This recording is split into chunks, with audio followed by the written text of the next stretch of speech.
There's nothing here. Another investigator who didn't know what happened here threw out the old clothes from the 2 boxes, including the wooden boxes used to contain them, which were also split into several pieces. There are no coins or loose change here, let alone the few hundred or thousand coins mentioned in the tip. There isn't even a single coin. The first reaction of the investigator who was subtly confronting the situation after listening was that it was impossible. They already had a pretty clear understanding from their investigation. This guy named Rich has been exchanging coins on a large scale in ways that people can't imagine. Before Rich appeared, no one would have lost so much money just to exchange coins. He broke new ground. Behind his almost endless exchange of coins, the investigators from the Sabin Tax Bureau believed that it was used for Fox. During this period of time, Rich only had contact with Fox and didn't have contact with anyone else.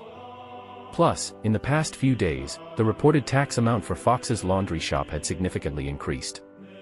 The Sabin Tax Bureau considered Rich as the key man. In fact, someone had been watching him since the day before yesterday. According to his pattern of behavior, he should now take the collected coins to the laundry shop, ostensibly to wash clothes, but actually to conduct illegal transactions. Then he would continue to exchange coins until the next time he reached a certain quantity. Once they catch hold of the coins in his hands, mark them, and then have Rich take the coins to the laundry shop, the entire chain of evidence will be complete. Once Fox starts declaring his tax situation, they will immediately arrange for an official to come and inspect the documents he submits, and then arrest him on the spot and send him to prison.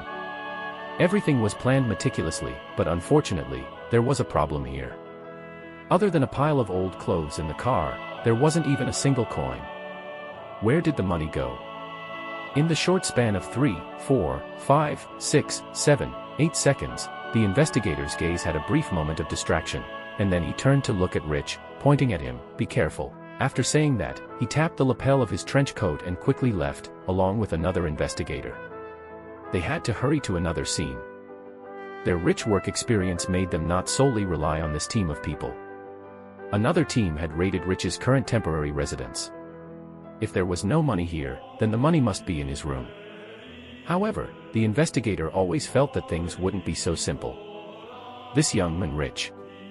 He couldn't quite figure him out. He didn't seem like a young man who had just stepped out of an ivory tower and still held off for the world. Rich watched the 2 investigators leave the alley, spat on the ground, bent down to pick up the clothes on the ground, and then pushed the small cart out of the alley. The sunlight shone on his face, showing no signs that he had just been humiliated and punched. It was as if nothing had happened, and his smile hadn't changed. A few minutes later, he arrived at the laundry shop and went directly into the storage room behind it. Then, after exchanging greetings with 2 young men, they took out their tools and started dismantling the cart. The cart was not small, with a sturdy steel pipe as its main structure, lined with wire mesh. It was easy to see through, so the investigator didn't carefully inspect the cart. The shop owner next to them handed Rich a cigarette, lit it for him, and apologized. "I'm really sorry, I already know what happened just now, but we didn't intervene to help you." Rich's gaze passed over the shop owner's shoulder, looking at the 2 workers struggling to lift the dismantled steel pipes and tilt them towards a basket. With a clattering sound of metal collision, various coins poured out of the steel pipes like tap water.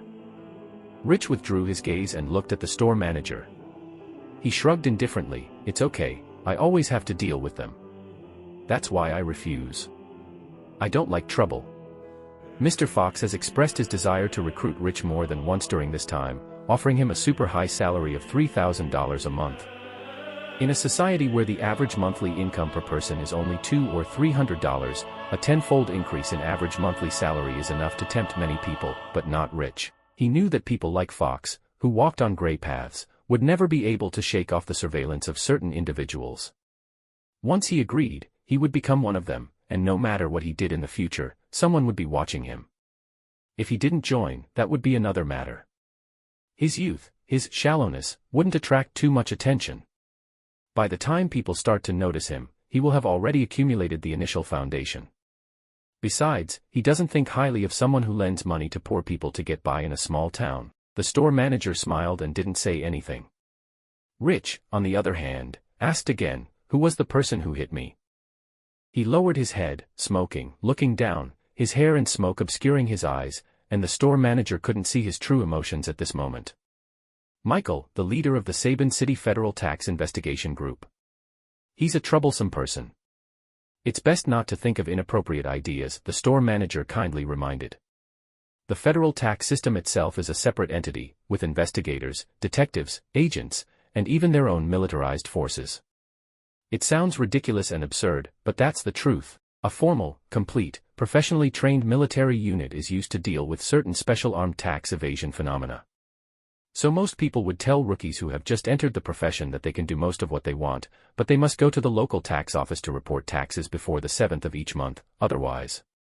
Michael, as the leader of the Sabin City Federal Tax Investigation Group, although his identity and status are not the highest, he is considered mid-level.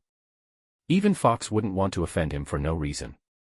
For these tax investigators, everyone has flaws, because one person cannot accurately remember the income and tax rates of each transaction. As long as there is a decimal point or digit error, they can send you to jail.